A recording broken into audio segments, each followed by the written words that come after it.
On कर दो। किताब निकालो बच्चों, लास्ट चैप्टर केमिस्ट्री का या साइंस का ही to be fair, periodic classification of elements. Page number कौन सा है? 80 है शायद ना, 79 है।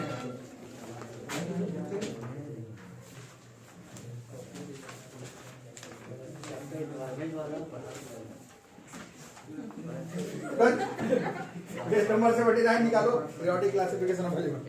तो ये जो चैप्टर है बच्चों, आप लोग में से बहुत लोग 9th क्लास से पढ़ रहे हैं, मेरे पास या खुद से भी पढ़ रहे होंगे।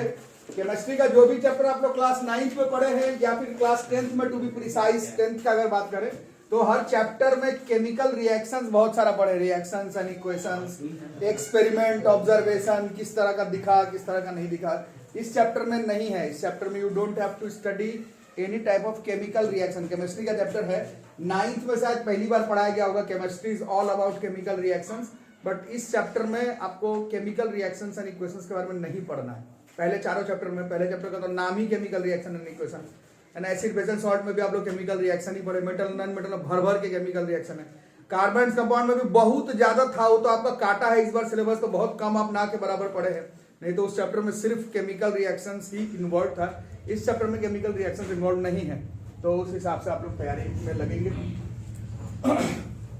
बाकी इस चैप्टर में करना क्या है, तो पिछले चैप्टर जो लोग पढ़े थे कार्बन एंड इट्स कंपाउंड, वहां पर मैं बताया था कि जो लोग अभी आप लोग का देख ही रहे, मई के एंड में बोर्ड्स का एग्जाम चला गया, उस मई के स्टार्टिंग में तो नहीं, मई साइंस का एग्जाम मई के एंड में ही पड़ेगा। चलो जो भी हो, बोलने का मतलब बहुत टाइम है। उसके बाद करियर की तरफ आगे बढ़ोगे। जो लोग साइंस ऑप्ट करेंगे, पिछले क्लास में बताया था कार्बन एंड इट्स कंपाउंड पूरा ऑर्गेनिक केमिस्ट्री का बेस बनेगा। मतलब वो चैप्टर ठीक है, कोविड की वजह से थोड़ा सिलेबस कम हुआ, थोड़ा आप कम पढ़ लिए, बट 11th में जाने से पहले वो चैप्टर आपको पूरा कंप्लीट करके ही पहुंचना है, जो लोग भी साइंस ऑप्ट करने वाले हैं। उसी तरह से ये वाला जो चैप्टर है, ये केमिस्ट्री का जो 3 हिस्सा आपका सीनियर क्लासेस में बनेगा, फिजिकल, ऑर्गेनिक और इनऑर्गेनिक, पूरे इनऑर्गेनिक केमिस्ट्री का बेस रहेगा यही, ये chapter and metals and non metals. तो ये सब चैप्टर थोड़ा ध्यान से सिर्फ इसीलिए नहीं पढ़ना है, स्कूल एग्जाम में जो आए सो आए। चैप्टर बेसिक्स होगा, आगे जो लोग साइंस ऑप्ट करने वाले हैं केमिस्ट्री का बेसिक चैप्टर है, बहुत बढ़िया चैप्टर है। बढ़िया से मतलब क्या बोलते हैं उसको, कंटिन्यूड चैप्टर है। ये चैप्टर कंटिन्यू हो जाना है सीनियर क्लासेस में, जो लोग भी साइंस ऑप्ट करने वाले हैं। ठीक है, तो इट्स अ गुड चैप्टर। बाकी इस चैप्टर में और अगर लेक्चर देना पड़े तो क्लास 9th में आप लोग एक चैप्टर पढ़े थे, इस बार कोविड को लेकर के उसको काटा गया, बट आप लोग पढ़े थे क्लास 9th में एक चैप्टर था बायोलॉजी में, डाइवर्सिटी शायद था चैप्टर का नाम, डाइवर्सिटी ऑफ लिविंग ऑर्गेनिजम्स। उसमें क्या करना था एक्चुअली में, क्यों करते थे? पहला क्वेश्चन तो उस चैप्टर में यही था, क्या स्टडी करने में, क्यों इजी हो, क्यों मतलब उसमें क्या फायदा था?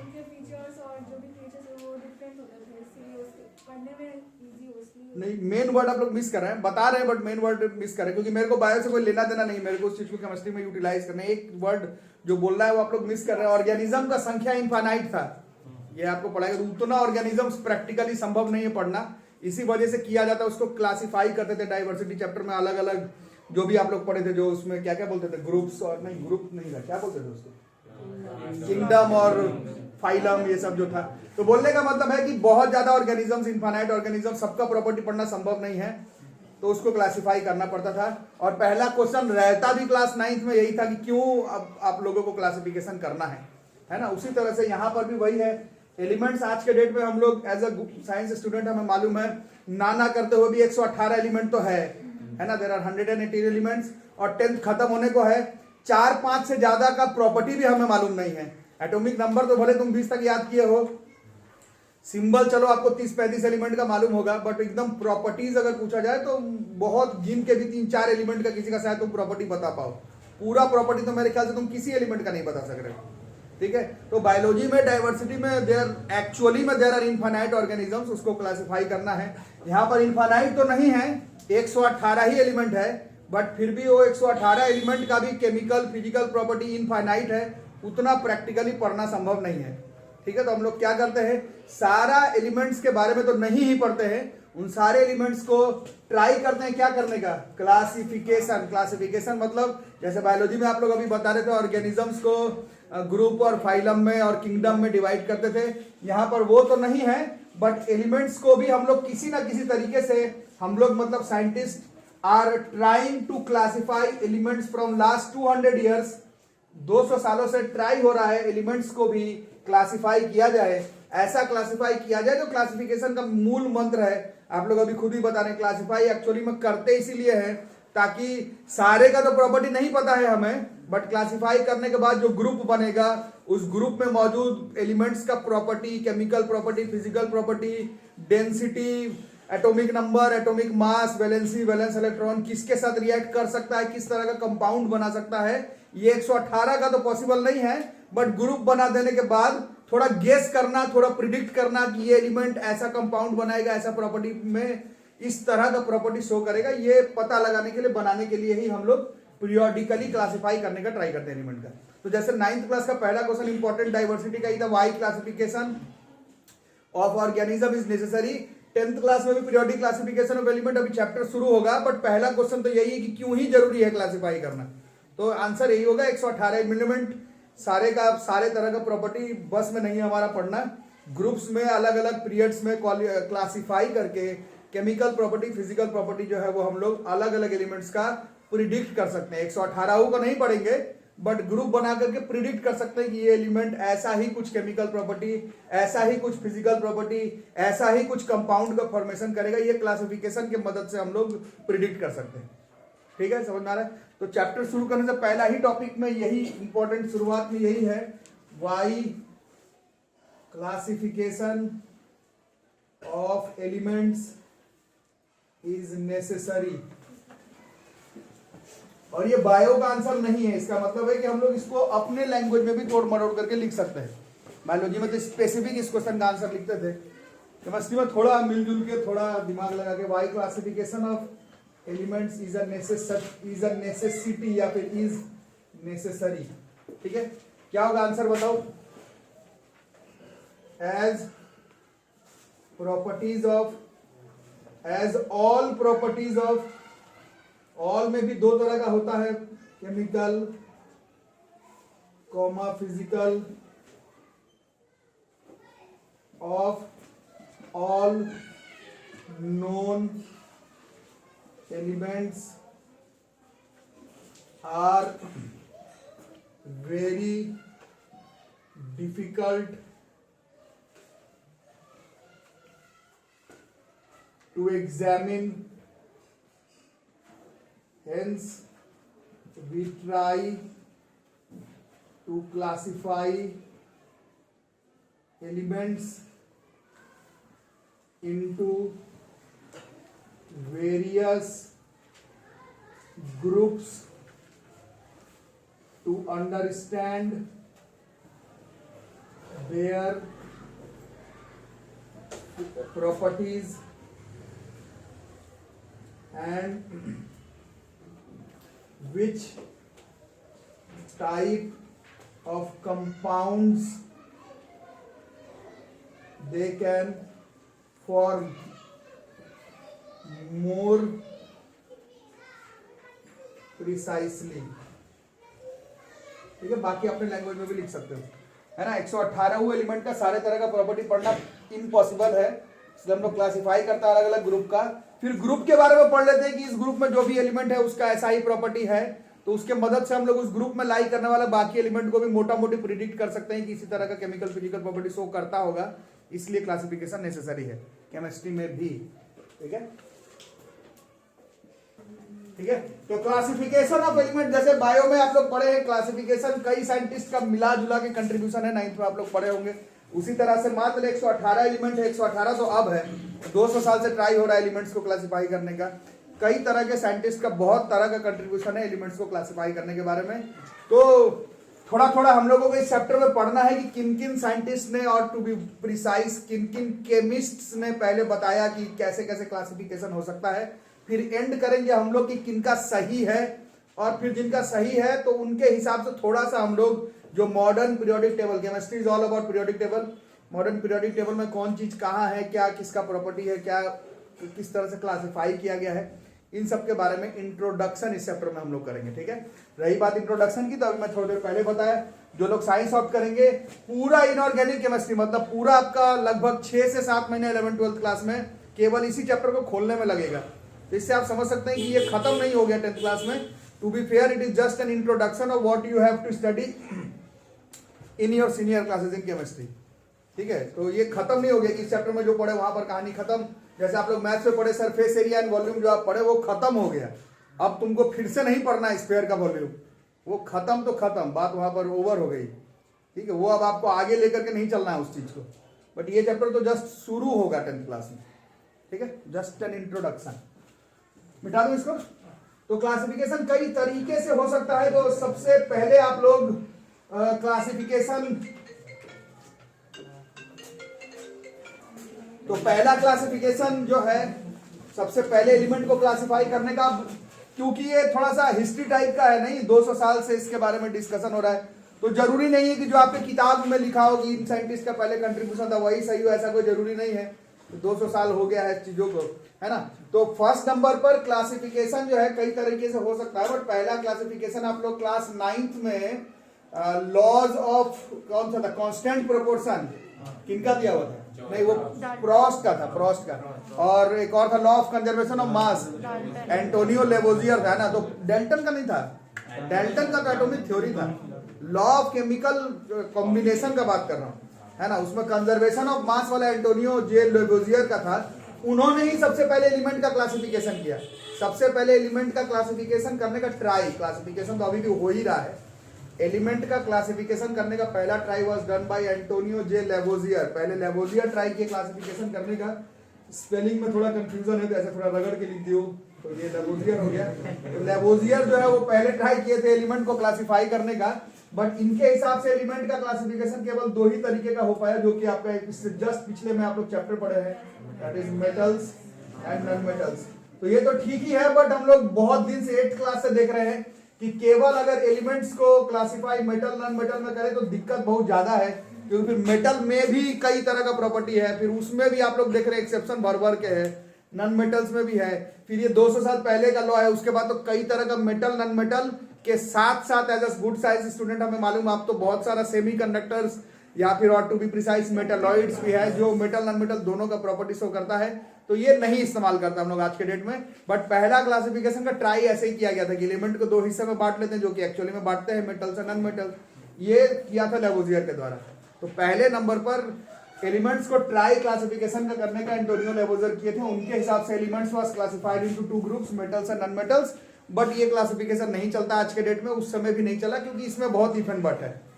ठीक है, इसमें एक्सेप्शन से ज्यादा मतलब मेटल में ही फिर कई तरह का प्रॉपर्टी शो करने वाले अलग अलग मेटल हैं। जैसे आप लोग जान रहे सोडियम पोटेशियम सॉफ्ट है, तो कोई मेटल फिर जो है वो हार्ड है। तो इसमें बहुत इफ एंड बट है, और उस समय ज्यादा मेटल नॉन मेटल का खोज भी नहीं हुआ था।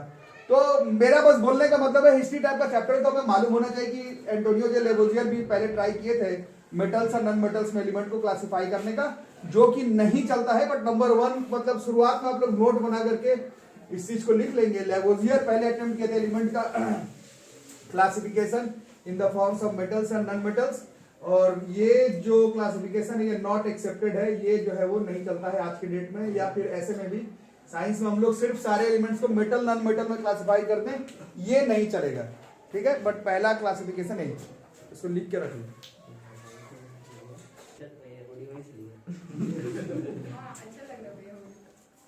तो ये हो गया लेवोजियर ने सबसे पहले ट्राई किया, बट ये एक्सेप्टेड नहीं हुआ। उसके बाद इस चैप्टर के हिसाब से स्टार्ट करने, किताब है आप लोगों के पास, निकालिए। नंबर 1 पर आप लोग देख रहे होंगे डोबिरिनियर का ट्रायड्स, ये दिख रहा होगा, बता दे रहा हूँ। 1829 है लिखा हुआ किताब में, बट डेटा इधर उधर हो सकता है, बट बुक में 1829 ही लिखा हुआ है ना, 1879।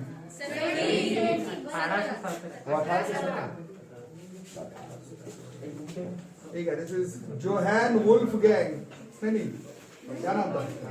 हाँ, जोहान वुल्फगैंग डोबिरिनियर, जोहान वुल्फगैंग, नाम भी ऐसा होना चाहिए,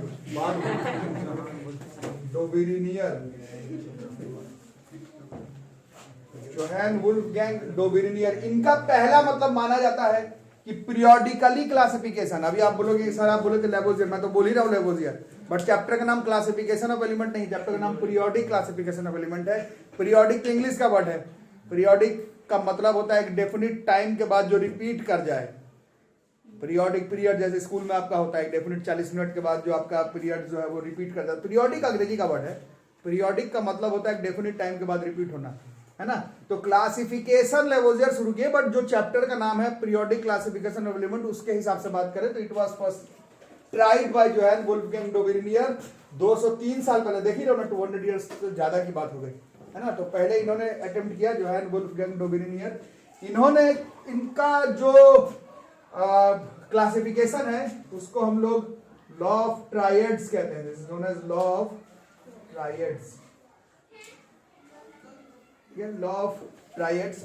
इन्होंने क्या किया, मतलब ऐसे तो बहुत ही ज्यादा कंट्रीब्यूशन है, मतलब आपके क्लास में थोड़ा सा शॉर्टकट में सिर्फ इंट्रोडक्शन टाइप का ही दिया हुआ है। तो आपको ये जानना है कि सबसे पहला क्लासिफिकेशन करने का ट्राई किया जोहान वुल्फगैंग डोबेरिनियर। इन्होंने देखा कि उस समय जितने भी एलिमेंट्स मौजूद थे, इसमें भी इफ एंड बट है, कितना एलिमेंट उस समय मौजूद था, ये अलग अलग किताब में अलग अलग डेटा अलग अलग चीज को शो करता है, बट आप मान के चले बहुत कम ही एलिमेंट मौजूद था उस समय। जितने भी एलिमेंट्स मौजूद थे, इन्होंने देखा कि उसमें से कुछ एलिमेंट्स में ये लॉ ऑफ ट्रायड, ट्रायड का मतलब 3 होता है, लॉ ऑफ ट्रायड जो है वो फॉलो हो रहा था। लॉ ऑफ ट्रायड कहता है, मतलब ऐसा डोबेरिनियर बताया, लॉ ऑफ ट्रायड कहता है कि 3 एलिमेंट लो, वो तीनों एलिमेंट का में अगर देखो कि अगर पहले और तीसरे का एटॉमिक मास का मीन, मैथ्स में आप लोग मीन पढ़ते हैं, पहले और तीसरे के एटॉमिक मास का मीन अगर किसी एक और एलिमेंट के बराबर अगर आ रहा होगा, तो वो जो तीनों एलिमेंट है उसको हम लोग डाउन द ग्रुप, मतलब नीचे की तरफ रख करके अरेंज कर सकते हैं। और देखा गया कि वैसे एलिमेंट्स जिनका क्या बताओ, जिनका पहला और तीसरे का एटॉमिक मास का रेशियो बीच वाले के एटॉमिक मास के लमसम बराबर आ रहा था, उन सबका प्रॉपर्टीज, प्रॉपर्टी मतलब केमिकल भी चलेगा, फिजिकल भी चलेगा, प्रॉपर्टीज जो है वो रिजेंबल कर रहा था, एक जैसा शो कर रहा था। इसी को ही हम लोग डोबेरिनियर लॉ ऑफ ट्रायड्स कहते हैं। This is known as Dobereiner law of triads. ठीक है, समझ में आई बात, क्या समझे। डोबेरिनियर ने बताया कि उस समय जितने भी एलिमेंट मौजूद थे, उसमें से ऐसे जितने भी एलिमेंट जिसमें पहले और तीसरे का एटॉमिक मास दूसरे वाले के एटॉमिक मास के, पहले और तीसरे के एटॉमिक मास का मीन एवरेज अगर किसी दूसरे वाले एलिमेंट के एटॉमिक मास के मोटा मोटी बराबर आ रहा था, और उन सबका केमिकल फिजिकल प्रॉपर्टी थोड़ा सा एक जैसा होना चाहिए, उन सबको अगर ठीक से अरेंज अगर किया जाए, एक ग्रुप में अरेंज किया जाए, तो ऐसा जितना भी ट्रायड्स है उन सबका केमिकल फिजिकल प्रॉपर्टीज आपस में रिजेंबल कर रहा था। चैप्टर का नाम ही है ये पीरियोडिक क्लासिफिकेशन ऑफ एलिमेंट्स। क्या करने का ट्राई कर रहे हैं, जितना भी एलिमेंट है उस एलिमेंट्स को सारे को नहीं पढ़ना है, उसको अलग अलग ग्रुप में क्या करने का कोशिश हो रहा है, क्लासिफाई करने का ट्राई हो रहा है। तो इस तरह से क्लासिफाई कर सकते थे अकॉर्डिंग टू डोबेरिनियर आज से 203 साल पहले। 203 years ago डोबेरिनियर प्रेडिक्टेड कि इस तरह से ट्रायड का लॉ लगा करके हम लोग उस समय जितने भी एलिमेंट मौजूद है उसको एक डेफिनेट ग्रुप में अरेंज कर सकते थे। ठीक है, इसमें सिर्फ मास की बात नहीं है, मास के साथ साथ उस समय हमें डेंसिटी निकालना भी मालूम था। ठीक है, 203 years पहले साइंटिस्ट के पास अगर केमिकल फिजिकल प्रॉपर्टी का बात करें, केमिकल प्रॉपर्टी तो कई तरह का हो सकता है, मेटल्स नॉन मेटल्स आप लोग पढ़े हैं। फिजिकल प्रॉपर्टी का बात करें तो मास वेट के साथ साथ डेंसिटी भी था। तो ये रूल आप सिर्फ मास वेट के साथ नहीं, डेंसिटी के साथ भी लगा सकते हैं, लगा सकते थे। 3 एलिमेंट लो, पहला और तीसरे का डेंसिटी का मीन अगर किसी एक और एलिमेंट का डेंसिटी के बराबर आ रहा है, और उन तीनों को अगर अरेंज किया जाए, ट्रायड 3 के ग्रुप में अरेंज किया जाए, तो उन सबका केमिकल फिजिकल प्रॉपर्टी आपस में रिजेंबल कर रहा था, और एलिमेंट्स को हम लोग ऐसे ट्रायड के फॉर्म में क्लासिफाई जो है वो कर सकते थे। तो this is our Dobereiner law of triads. ठीक है, तो बुक निकालो अपना पीछे वाला पेज नंबर थोड़ा सा 80 नंबर, पेज नंबर 80 निकालो, पहले पेज नंबर 80 निकाले। उसमें देखो तुम्हें डोबेरिनियर ट्रायड्स में कौन कौन सा एलिमेंट था, है वो अभी दिखता है। डोबेरिनियर ट्रायड्स देखो कौन कौन सा दिख रहा है आपको, लिथियम, सोडियम और कैल्शियम, स्ट्रोंटियम, बेरियम और ब्रोमीन, क्लोरीन, आयोडीन है ना। पहले chlorine, bromine, iodine, chlorine, bromine, iodine, ये सब है ट्रायड्स। ट्रायड्स का मतलब है 3। और कैसे बनाया गया ये ट्रायड, वही जो अभी रूल बताएगा, पहले और तीसरे का एटॉमिक मास और यू कैन से डेंसिटी का रेशियो, और रेशियो नहीं, मीन जो है वो बीच वाले के बराबर आ रहा था। इस तरह से डोबेरिनियर ने ट्राई किया उस समय जितना भी एलिमेंट मौजूद था उसको क्लासिफाई करने का। ठीक है, ये 3 तो नया वाला। अब आप लोग ये लिख लो, नहीं लिखने से पहले थोड़ा देखो, नया वाला पीरियोडिक टेबल निकालो। पेज नंबर है आपका 86, page number 86 modern periodic table मिला। उसमें देखो ये तीनों ट्राय, मतलब ये जो तीनों का ट्रायड डोबिनियर के लॉ में 203 साल पहले, वो नए वाले मॉडर्न पीरियोडिक टेबल में भी साथ में है कि अलग अलग है? पहला तो है ही लिथियम सोडियम पोटेशियम है, कैल्शियम स्ट्रोंटियम बेरियम है, एकदम है 100% है। वो वाला देखो वो भी होगा, क्लोरीन ब्रोमीन आयोडीन। तो ये देख रहे हो 203 साल पहले। आप और हम तो अभी लिख देंगे फट से कि ये ड्रॉबैक है, बेकार है, ये वाला लॉ काम नहीं करता, फ्लॉप है, ये नहीं पढ़ते हम लोग। बट एक्चुअली में देखो 203 साल बाद भी कम से कम ये जो 9 एलिमेंट है, जो 3 ट्राइड की बात हो रही है, वो आज भी 203 इयर्स बाद भी जो मॉडर्न पीरियोडिक टेबल, जो मॉडर्न साइंस है, उसके रूल को फॉलो करता है। तो सिक्के का 2 पहलू हो सकता है। आप तो अभी फट से इसका ड्रॉबैक लिखेंगे कि बेकार है, केवल 9 एलिमेंट 3 ट्राइड में काम करता है। बट बढ़िया बच्चा जो है वो उसको ड्रॉबैक के साथ साथ पॉजिटिव में भी देख सकता है। 203 इयर्स के बाद भी ये ट्राइड जो है वो इट वर्क्स। उनका जो लॉ था, आधा अधूरा लॉ था, वो आज इतना साइंस मॉडिफाई कर गया, तो भी ये 3 × 3 मतलब 9 एलिमेंट जो है वो आज भी ठीक ठाक उस रूल को फॉलो करता है। ठीक है, तो ये हम लोग मॉडर्न वाले पीरियोडिक टेबल में भी देखेंगे। तो जब आएगा तब, अभी फिर से अपना डोबिनियर लॉ ऑफ ट्राइड्स को ही निकाल लो। ठीक है, तो एनसीईआरटी बुक में तो ये तीनों के बारे में है ही। मतलब जब आपसे स्कूल एग्जामिनेशन में पूछा जाएगा कि कम से कम 3 ट्रायड का नाम लिखो, तो lithium sodium potassium, calcium strontium और बेरियम और क्लोरीन ब्रोमीन आयोडीन, ये 3 × 3 मतलब ये 9 एलिमेंट इनके ट्राइड वाले रूल को फॉलो करता है। प्लस अलग से हम लोग थोड़ा सा याद करेंगे सल्फर, सेलिनियम और टेल्यूरियम।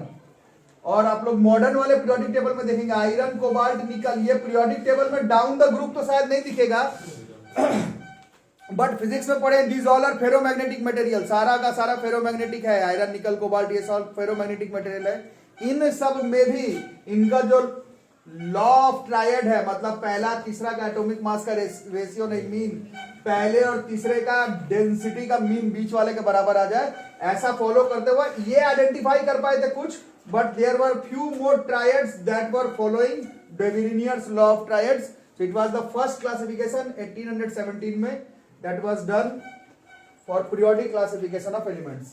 ठीक है, इसको नोट कर लो। यही तीनों लिखना बुक में यही है, बट अलग से जानना लेटर ऑन वाली बात है।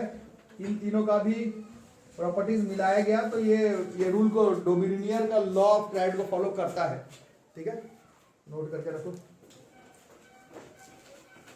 तो ये तो बातें समझे। अब लिखने की बात हो जाए तो क्या क्या लिखेंगे, लिखने की बात हो जाए तो डोमिनियर के लॉ के हिसाब से क्या बनाना है, ट्रायड बनाना है। जब ट्रायड बन जाए तो जो ट्रायड में 3 एलिमेंट है, when the 3 elements in a triads are written in the order of increasing atomic masses, the atomic mass of the middle element was roughly the average atomic mass of the other 2 elements। और जो triad बन गया, उस triad में जो element मौजूद है उन सबका प्रॉपर्टीज जो है वो आपस में रिजेंबल करता है। कैसा प्रॉपर्टी? तो केमिकल एंड फिजिकल प्रॉपर्टीज, जो कि अगर आज के डेट में अगर हम लोग मिलाएं, उस समय भी मालूम था, आज के डेट में हम लोग मिलाए तो कौन कौन सा एलिमेंट दिख रहा है यहाँ पर, लिथियम, सोडियम, पोटेशियम। इस चैप्टर में तो आगे पढ़ेंगे, बट 10th खत्म होने को है, बहुत कुछ जानते भी हम लोग लिथियम, सोडियम, पोटेशियम के बारे में जानते हैं क्या, बहुत कुछ पढ़ चुके हैं। हाईली रिएक्टिव मेटल है और हाँ सॉफ्ट होता है, कट कर जाता है, हाथ से ही कट, मतलब नाइफ से ही कट हो जाएगा। और केमिस्ट्री की बातें करो आप लोग, थोड़ा फिजिकल प्रॉपर्टी पे ज्यादा ध्यान दे रहे हैं। हाँ अल्कली है, ये सब का सब अल्कली है, इन सब का हाइड्रोक्साइड सॉल्यूबल होता है। These all are alkali. Lithium, sodium, potassium highly reactive element, alkali metal बोला जाता है। प्रॉपर्टीज जो भी आप लोग अगर 9th क्लास के केमिस्ट्री के हिसाब से भी बात करें, इन सब का इलेक्ट्रॉनिक कॉन्फ़िगरेशन करेंगे तो आउटर मोस्ट सेल में 1 इलेक्ट्रॉन आएगा। ये सब का सब मेटल है, मेटल है तो सॉलिड फॉर्म में है और काफी रिएक्टिव मेटल है और सारे के सारे अल्कली हैं। ये सब प्रॉपर्टीज के बारे में बात हो रहा है। ट्रायड्स में मौजूद एलिमेंट का क्या सेम होना चाहिए, पूरे चैप्टर का मेन फोकस क्या है, ऐसा क्लासिफिकेशन करो कि क्लासिफिकेशन करने के बाद जो एलिमेंट उस ग्रुप में आ रहा हो उन सबका प्रॉपर्टी रिजेंबल करना चाहिए। तो करता है, सिर्फ मास उस एवरेज उससे नहीं, उससे तो बनाया गया, बनाने के बाद कौन कौन सा प्रॉपर्टी मिला तो कौन कौन सा प्रॉपर्टी मिला, तो जो भी केमिकल फिजिकल प्रॉपर्टी जानते हो सबका सब जो है वो ठीक ठीक मेजरमेंट होता है। समझ आ रही बात। उसके बाद वाला देखिए वो कैल्शियम स्ट्रोंटियम बेरियम है, इसके बारे में जानते हैं हम लोग। तीनों का तीनों जो है वो मेटल है, हाईली रिएक्टिव तो नहीं है बट रिएक्टिव मेटल है। कैल्शियम स्ट्रोंटियम बेरियम सारे के सारे सॉलिड फॉर्म में मिलते हैं। सबके आउटर मोस्ट में 2 एलिमेंट है, 2 एलिमेंट बोल रहा हूं, सबके आउटर मोस्ट में 2 इलेक्ट्रॉन है। अल्कलाइन अर्थ मेटल ग्रुप में फॉर्मेशन होता है इनका। और क्या क्या जानते हैं, और क्या क्या बातें जानते हो कैल्शियम स्ट्रोंटियम बेरियम के बारे में। मेटल है, सॉलिड है, आउटर मोस्ट में 2 इलेक्ट्रॉन रखता है, अल्कलाइन अर्थ है, अर्थ की क्रस्ट में मिलता है, इसलिए they are known as alkaline earth metal group. तो ये प्रॉपर्टीज, ऐसा नहीं कि बस तुम 2 का निकाल के बीच के एवरेज निकाल दो, उससे नहीं हो जाएगा बात। उसके बाद उसका प्रॉपर्टी भी रिजेंबल करना चाहिए। मैथ के क्लास में थोड़ी है 2 का निकाल के एवरेज निकाल रहे हैं।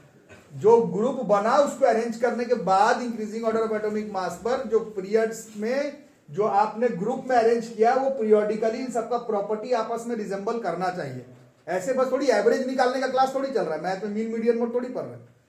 हमारी बात। फिर क्लोरीन ब्रोमीन आयोडीन के बारे में भी हम लोग जानते हैं, सबका सब हेलोजन ग्रुप का है, कार्बन एंड इट्स कंपाउंड में पढ़े थे, और नॉन मेटल है, और आउटर मोस्ट में 7-7 इलेक्ट्रॉन वाला है, सबका वैलेंसी 1 है, सबका सब अनायन है, वो यहां पर बताना भूल गया था, सबका सब कटायन है, सबका सब मौका मिलने पर इलेक्ट्रॉन छोड़ेगा, मेटालिक प्रॉपर्टी शो करेगा। ये तीनों क्लोरीन ब्रोमीन आयोडीन सबका सब नॉन मेटल है, नॉन मेटल है, गैसियस फॉर्म में है, इलेक्ट्रॉन लेने वाले में है, इलेक्ट्रो निगेटिव है ना, और गैसियस फॉर्म में ये तो आप लोग बता दिए। हेलोजन ग्रुप को बिलोंग करता है, सबके आउटर मोस्ट में number of electron same to same है, सब एक ही तरह का केमिकल और फिजिकल प्रॉपर्टी शो करता है।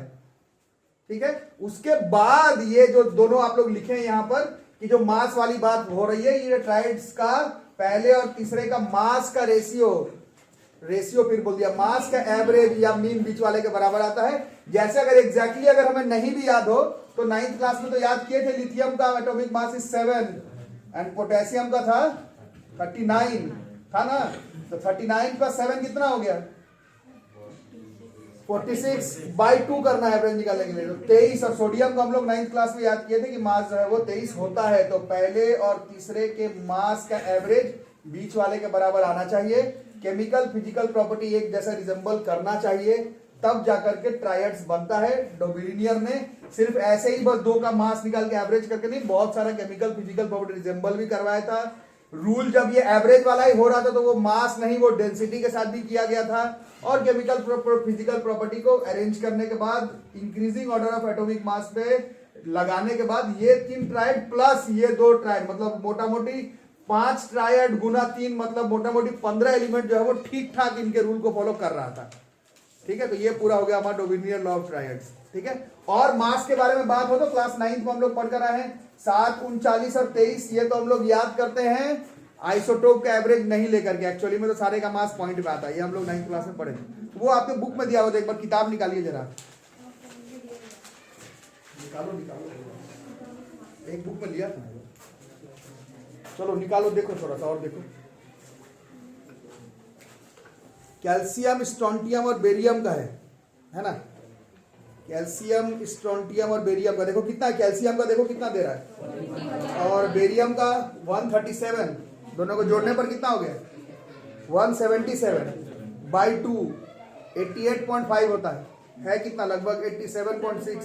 तो ठीक है, मैथ के क्लास में नहीं कि बिल्कुल आपको मैच करना है, आपको तो करना ही नहीं है। एक्चुअली में वी आर स्टडिंग कि डोबिलिनियर ने क्या किया, आपको वो नहीं करना है। ये हम लोग पढ़ रहे हैं कि डोबिलिनियर ने अपना ट्रायड्स कैसे बनाया, उसके बारे में बातचीत हो रही है।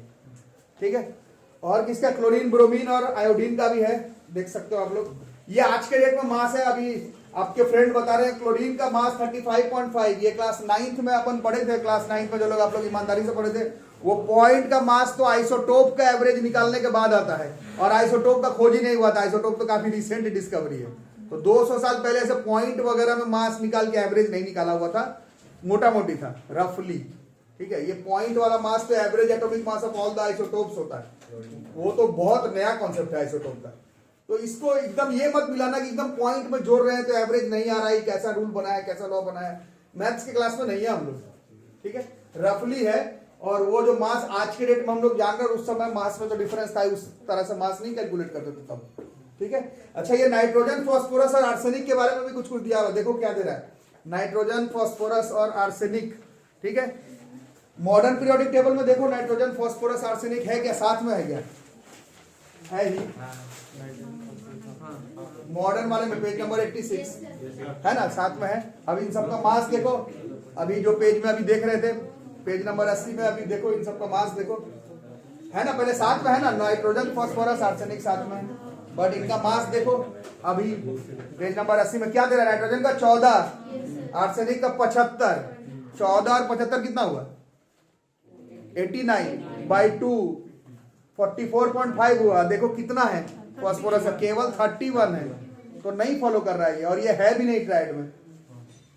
बात समझ में आई, क्या समझे, नाइट्रोजन, फास्फोरस और आर्सेनिक ये इनके ट्रायड वाले रूल को फॉलो नहीं कर रहा है, लेकिन ये ट्रायड में आता है। आज के डेट में अगर जो साइंस हम लोग जानते हैं, तो नाइट्रोजन, फास्फोरस, आर्सेनिक बिल्कुल सिमिलर केमिकल फिजिकल प्रॉपर्टीज को करता है। आप देख रहे हो आपके एकदम, इसीलिए तो आपको मॉडर्न पीरियोडिक टेबल में दिखाया गया, साथ में है, सारा का सारा प्रॉपर्टी रिजेंबल करता है। ये ट्रायड वाले का तो तुम देख लिए, आपको लग रहा हो ना किताब में वो क्यों दिया हुआ अलग से टेबल में, उस टेबल में दिया हुआ है कि उन दोनों में कर रहा है, कैल्शियम, स्ट्रोंटियम, बेरियम में और क्लोरीन, ब्रोमीन, आयोडीन में कौन सा फॉलो कर रहा है, उनका लॉ भी फॉलो कर रहा है, और केमिकल फिजिकल प्रॉपर्टी रिजेंबल भी हमको मालूम है आज के डेट में कि करता है। बट जो उधर वाला दिया हुआ नाइट्रोजन, फास्फोरस, आर्सेनिक, ये आज के मॉडर्न पीरियोडिक टेबल में हम लोग देख रहे हैं साथ में है। आज हमें मालूम है कि इनका केमिकल फिजिकल प्रॉपर्टी रिजेंबल करता है, बट ये डोमिनियर के लॉ ऑफ ट्राइड वाले रूल को फॉलो नहीं करता है, और था भी नहीं इनके ट्राइड में ये। तो इससे हम लोग समझ रहे हैं कि ये जो ट्राइड वाले बात है, ये थोड़ा सा मतलब हिट एंड ट्रायल वाली बात है, किसी में काम कर रहा है, किसी में काम नहीं कर रहा है। और इंटेलिजेंट बच्चे लोग हैं आप लोग, अबव एवरेज है समझने में, ये समझ में आ ही गया होगा कि ये वाला जो रूल है ठीक है अपने जगह पर, बहुत सारे एलिमेंट इस रूल को फॉलो कर रहा है, बट वाइसे वर्सा भी है, बहुत सारे एलिमेंट इनके रूल को फॉलो नहीं कर रहा है। और या वाइसे वर्सा, प्रॉपर्टी तो सेम जा रहा है, बट दो का मास जो है वो बीच वाले के एवरेज एटॉमिक मास के बराबर भी नहीं आ रहा है। तो ये हिट एंड ट्रायल वाली बात है, कभी काम कर गया तो उसको आप अपने एडवांटेज के फॉर्म में ले सकते हैं, बट साइंस ऐसे हिट एंड ट्रायल पे काम नहीं करता। इसलिए आज के डेट में हम लोग डोबिनियर लॉ ऑफ ट्रायड्स का इस्तेमाल नहीं करते हैं, क्योंकि इस लॉ ऑफ ट्रायड में कुछ इफ एंड बट है। इफ एंड बट क्या क्या है बोलो, इफ एंड बट ये है कि कुछ ही एलिमेंट या फिर कुछ ही ट्रायड्स इनके रूल को फॉलो करता है, बाकी नहीं करता है। फिर 1817 से लेकर के अभी 2020 तक बहुत सारे बीचों बीच में metals and non metals and types of element का खोज हुआ। वो खोज होने के बाद इनका जो लॉ है वो पूरे एलिमेंट्स को फिट नहीं कर रहा। उसी समय जितना एलिमेंट था वही फिट नहीं हो रहा है इनके लॉ पर। वो नाइट्रोजन, फास्फोरस, आर्सेनिक इसीलिए समझाया हुआ है, वो उस समय ही इनके रूल को फॉलो नहीं कर रहा। तो उसके बाद साइंस इतना आगे निकल गया, तो ये हिट एंड ट्रायल वाला है, कुछ एलिमेंट कुछ ट्रायड में काम करता है, अदरवाइज ये नहीं काम करता है। तो आज के डेट में हम लोग डोबिनियर लॉ ऑफ ट्रायड का तो इस्तेमाल नहीं करते, ठीक है। तो ड्रॉबैक्स लिखो,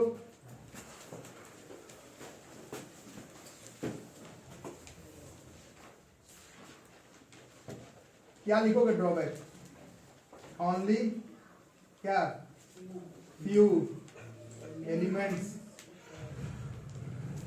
वर following his law of triads.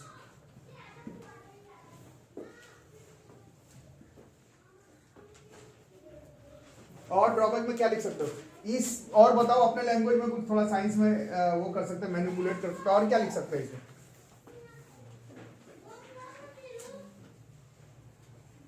और क्या लिख सकते हो। अभी तो बताया उस समय सिर्फ 29 एलिमेंट का ही खोज था, कुछ ऐसा बताया भी नहीं गया कि और अगर एलिमेंट का खोज होगा बाद में तो वो कहां पर इसमें कैसे एडजस्ट होगा, नहीं होगा, उसके बारे में भी कोई बातचीत नहीं।